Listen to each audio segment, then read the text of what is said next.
Okay, guys, buckle up because I found a story that is wild, like genuinely messed up, straight out of Madrid. Oh, what have you unearthed now, Kiki? Something dark, I presume? Dark doesn't even begin to cover it. So, there's this 70-year-old guy, Antonio, living alone. Police find him dead in his apartment. Nothing too unusual yet, right? Old guy dies alone. Happens all the time. Tragic, but unfortunately common. What's the kicker? The kicker is how they found out and what was keeping his dog alive. The dude had been dead for about 15 days. 15 and his German Shepherd Rocky. Well, Rocky survived by eating parts of him. Oh, gods no, that's horrifying. The poor man and the poor dog. 15 days eating its owner? Jesus Christ. How did nobody notice for 2 weeks? Exactly, apparently. Neighbors finally clued in because of the smell you can imagine, and the dog was barking like crazy, probably losing its mind. They even saw dog shit in an interior courtyard, which is grim. So they called the cops, firefighters broke in, and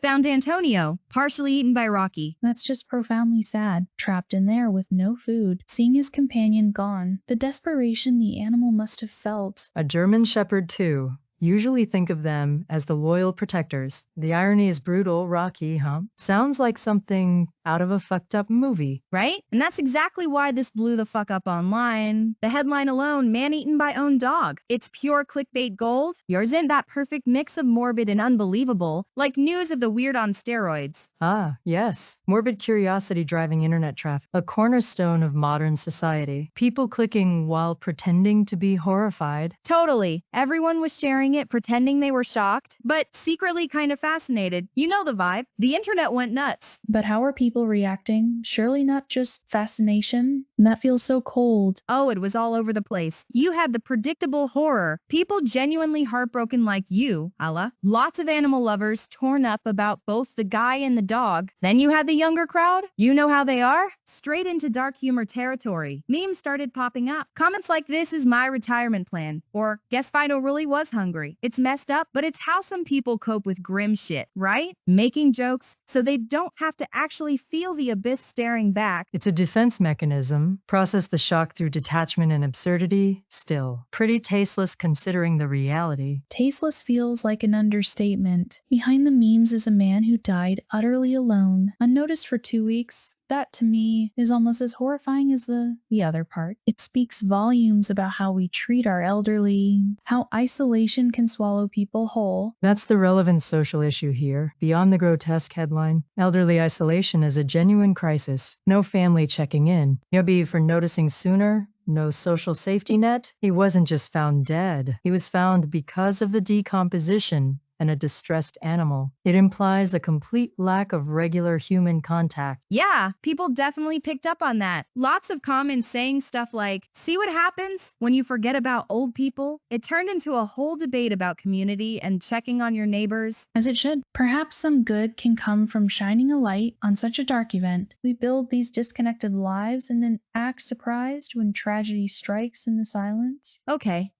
but let's get back to the juicy part, the dog. You sparked the real debate online. Instinct versus loyalty. Was Rocky a bad dog, a monster, or just an animal surviving? Oh, come on. It's pure survival instinct. 15 days without food? Any animal, hell. Probably most humans in that situation would resort to cannibalism if necessary. It's biology. Not morality. The dog didn't kill him. The man was already dead. Attributing human concepts like loyalty or betrayal to a starving animal is anthropomorphism at its most illogical. Logically, yes, Nina's right, but emotionally, the phrase man's best friend, it hits differently here. The idea of that bond being broken, even by biological imperative, is deeply unsettling. It forces you to confront the raw, animal nature that exists, even in our beloved pets. So here's the question nobody wants to answer, but everyone was thinking, what would you want your pet to do? Starve to death loyally beside your corpse? Or, survive? Be honest. If my cat got stuck with my dead body, I'd want the little fucker to eat me and live. Better than both of us rotting. That's metal as hell. Kiki, your funeral plans are noted, practical, yet deeply disturbing. But she has a point. It's a horrific hypothetical, but starvation is a brutal way to die. The dog didn't make a moral choice. It responded to a biological imperative. It's just tragic irony layered on tragedy, a testament to the will to live, perhaps, but it's such a horrifying cost to our image of the human-animal bond. So what happened to Rocky? Did they put him down? Imagine the headlines. Dog eats owner, gets death penalty. No, thankfully, common sense prevailed there. According to the reports, Rocky was taken in by an animal protection center. They treated him as a starving, traumatized animal needing rescue, not a monster needing punishment. He wasn't euthanized. Oh, thank goodness. That would have been adding cruelty upon tragedy. The dog suffered enough. See?